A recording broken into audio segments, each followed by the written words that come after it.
পাকিস্তানে জমিদারি বিয়ের জমজমাট আয়োজন দেখলে অবাক হতেই হয়। বিশাল মাঠে 15,000 মানুষের খাওয়ার জন্য টেবিল চেয়ার বসানো হয়েছে। অতিথিরা কবজি ডুবিয়ে বিয়ের দাওয়াত খাবে বলে 3 টন গরুর মাংস আর 3 টন মুরগির মাংসও রান্না করা হবে। সবকিছুর ব্যবস্থা করার জন্য কর্মীরা আগের দিনই এখানে এসে হাজির হয়েছে, তাই তাদের জন্য রয়েছে খাবারের ব্যবস্থা। শীতের সকালে সবাই গরম কাপড় পরে মাটিতে বসেছে নাস্তা করার জন্য। এতে দেওয়া হলো গরুর মাংসের গরম গরম তরকারি আর বড় বড় রুটি পরোটা। রুটি মাংস খাওয়া শেষে একটু চা না হলে তো চলে না। তাছাড়া পাকিস্তানিরা খাবারের শেষে চা খাবেই, তাই সবাইকে ফ্রি দেওয়া হচ্ছে গরম গরম দুধ চা।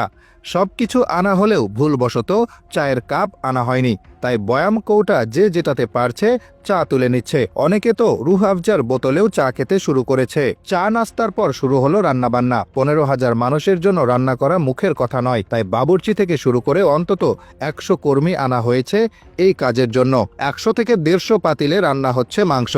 লাকড়ির চুলায় পাশাপাশি বসিয়ে একদিকে রান্না হচ্ছে গরু, আরেকদিকে রান্না হচ্ছে মুরগি। মাংসের পর প্রস্তুত করা হচ্ছে চাল। 2 ধরনের পোলাও রান্না করা হবে। একটা হচ্ছে সাধারণ মাংস পোলাও, আরেকটা হচ্ছে জর্দা পোলাও। পোলাও রান্নার জন্য আগে চাল ভেজানো হয় পানিতে, সেখানে একই সাথে দেওয়া হয় ফল দিয়ে বানানো এক ধরনের মিষ্টান্ন, যার নাম টুট্রি ফ্রুটি। আরও দেওয়া হয় বাদাম। একসাথে সব ভিজিয়ে রাখা হয় কিছু সময়।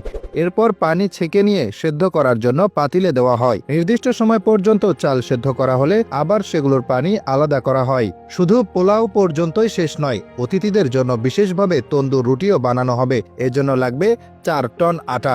বড় পাত্রে আটা নিয়ে সেখানে দেওয়া হলো জিরা গুঁড়ো, লবণ ও সোডা। অন্যদিকে অনেকগুলো ডিমের সাথে মেশানো হচ্ছে বেশি করে ঘি এবং আবারও জিরা। এরপর এতে মেশানো হলো সেদ্ধ চালের সেই পানি।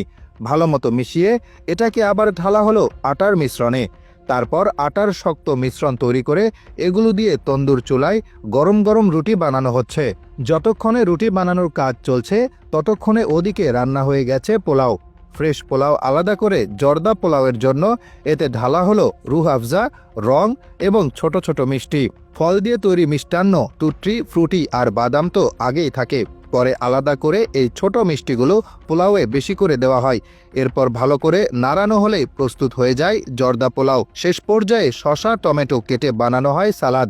এছাড়া আরেকটি বিশেষ সাইড ডিশ তৈরি করা হয়। দইয়ের মধ্যে লবণ, জিরা সহ আরও কিছু মশলা মিশিয়ে বানানো হয় এই ডিশ, যার নাম রায়তা। সব তৈরি হয়ে গেলে বড় বড় প্লেটে দেওয়া হয় ফ্রেশ মাংস পোলাও এবং জর্দা পোলাও। সাথে আরও দেওয়া হয় গরু ও মুরগির মাংসের তরকারি।